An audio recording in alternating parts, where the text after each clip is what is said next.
Swayam Prabha. Digital India. Educated India.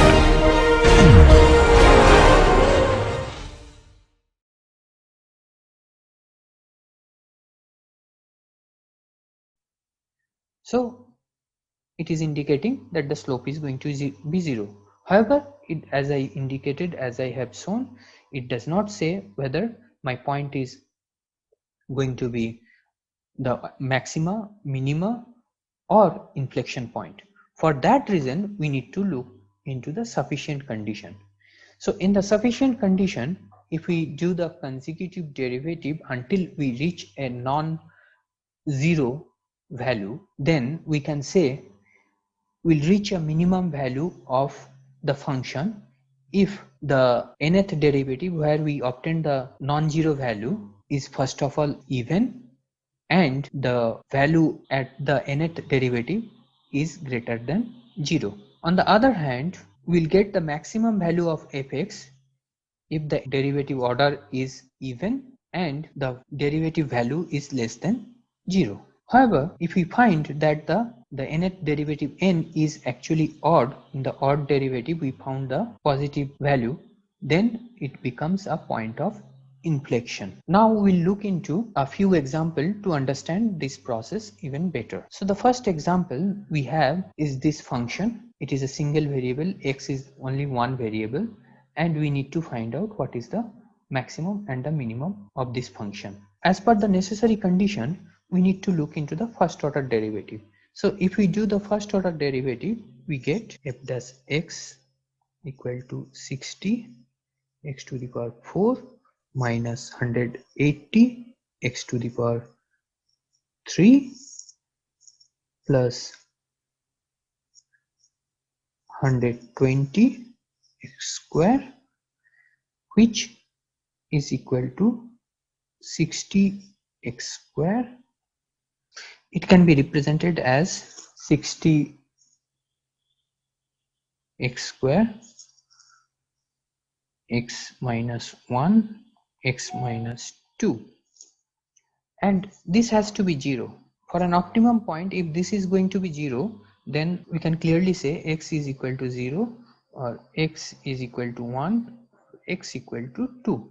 So these are the 3 points where it is going to satisfy the necessary condition. So we need to investigate further, and if we want to investigate further, we can look into the second order derivative value of those points. So first let us investigate the x equal to 0.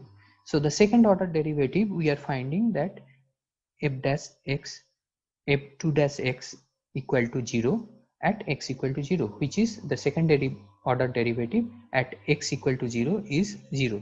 So we cannot decide anything at this point.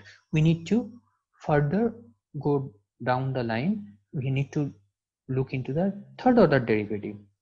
The third order derivative of the function we looked into is going to be non-zero for the value x equal to 0. Now unfortunately, it is the third order, or the value of n is 3. As we had indicated in the sufficient condition, we can obtain the minimum or the maximum only when the order of the derivative is even.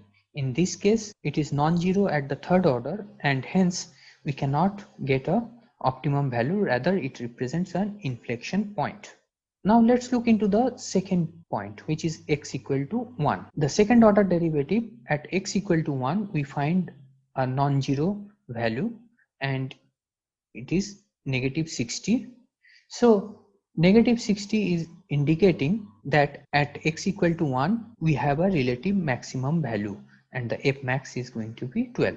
The last point which we obtained was x equal to 2, and x equal to 2, if you are looking into the second order derivative, we find a non-zero value of positive 240, and this 240 is positive, and hence we are getting a relative minimum point where the function value is negative 11. So let's look into the graphical representation of it. So this blue line indicates my function. This red line indicates the first order derivative. So I need to find out where the first order derivative is 0. So this is 1 point, this is another point, and this is the third point. So we can clearly see it is at x is equal to 0, x equal to 1, and x equal to 2. My slopes are 0. So that is my three values of the function where there is a potential of obtaining an optimum point or an inflection point. Next, we are looking into the second order derivative of this function. This is my second order derivative.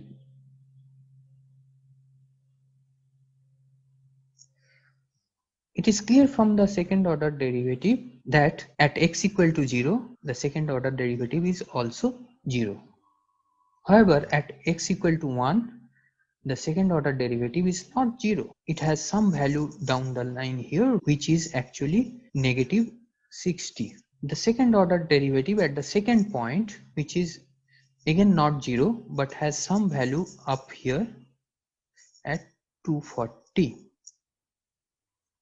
So it is clear that the second order derivative, if we are doing it, it fails to give any conclusive indication for point 0, but it clearly gives certain indication at the point 1 x equal to 1 and as well as at the point x equal to 2. And looking into the function, we can clearly see that x equal to 1, the objective function here is relatively maximum, whereas at x equal to 2, the objective function is relatively minimum. Since the second order derivative did not yield a conclusive way at x equal to 0, so we looked into the third order derivative. And the third order derivative, we found that the value is non-zero. If we investigate our objective function, we can clearly see that if we go towards the left, the function value is decreasing. If we go towards the right, the function value is increasing. So this point, we cannot conclude it as the relative optimum point. Rather, we are concluding it as an inflection point. Similarly, we look into another function. In this case, we want to look into a function, very simple function, fx equal to x to the power 4. So if we are looking into the first order derivative, we get thus x equal to 4x cube. Now f dash x is going to be 0 if x is equal to 0. So we got our point where we need to check. Now we have to check at the second order derivative. If we are looking into the second order derivative of this, we are getting 12x square. So at x equal to 0, we obtain the second order derivative as at x equal to 0, the second order derivative is equal to 0. So again we cannot decide. Let's look into the third order derivative. The third order derivative is 24x, and at x equal to 0, the third order derivative is equal to 0. Still we cannot decide. We need a non-zero value. Let's look into the fourth order derivative, which is 24, and now we are happy. We don't have any 0. We have a non-zero value. The fourth order derivative, we are finding a non-zero value, which is 24, and we can see that the derivative number, it's the fourth order, so which is even, which is actually good for us because we can decide whether the point is minimum or the maximum. In order to decide, we need to investigate the value. We are finding that this is positive, so we are going to get the minimum. And if we look into the answer in a graphical representation, we'll see that this is our function, this is our first order derivative. So at this point we cannot decide, so we are looking into the second order derivative, this, The second order derivative, as indicated, is still 0. We need further investigation. We looked into the third order derivative, which is this, and which is also yielding a 0 value. Hence, we need further investigation. So when we went to the fourth order derivative, we are getting a value 24 not equal to 0. So we are at a point where we can make a definite conclusion about that particular point. First of all, it is an even order of derivative. That means we have an optimal point and the derivative is positive. So we have a minimum value. And this minimum value is equal to 0. Or this is how we derive the optimum value for a single variable optimization problem. Today we learned about the single variable optimization. In the process we came to know about the relative or local minima and maxima. We also discussed about the global optimum point and the difference between the local optimum and global optimum points.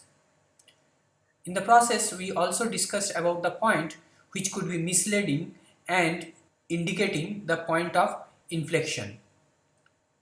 In the lecture, we discussed about the necessary conditions which helps to yield the potential values of design variables at which there could be a minima, maxima or point of inflection. These points are worth for further investigation to understand the nature of the objective function.